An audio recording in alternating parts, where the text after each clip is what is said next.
Dubai से ले हले तू आई हा घरे आवे में जनी तू भूलई हा दौरा दुबई से ले हले तू आई हा घरे आवे में जनी तू भूलई हा जनी दिलावा तू हमरो दुखई हा सुनह राजा नारियल ताजा सिंदूरिया से ले आई हो सुनह राजा नारियल ताजा सिंदूरिया से ले आई हो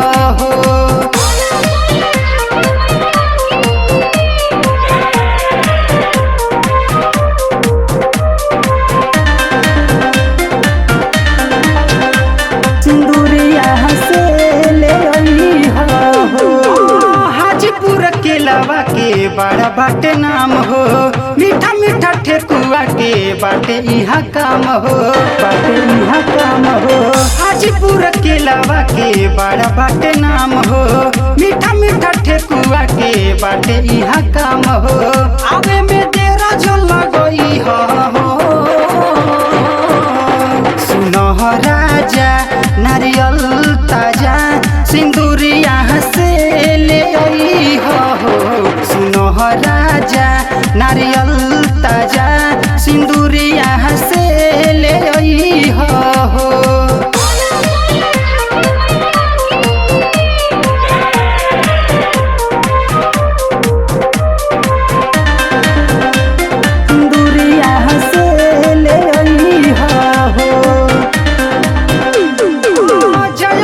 चुनरी के रंग बाटे लाल हो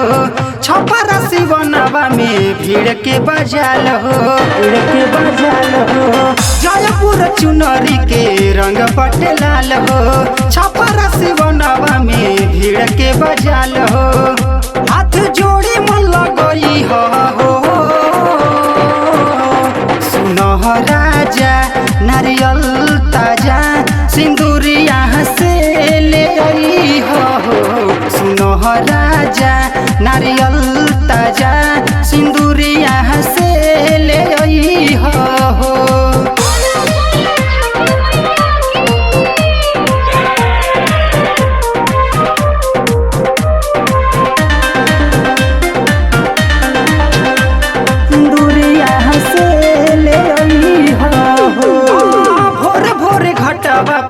दिया बजरइबो बड़ा सुना लगी जब बबलू नयइबो भोर भोर घटवा पे दिया बजरइबो बड़ा सुना लगी जब बबलू नयइबो जितेंद्र पंडित के बोलई हो सुनह राजा नारियल ताजा सिंदूरिया से ले आई हो सुनह राजा नारियल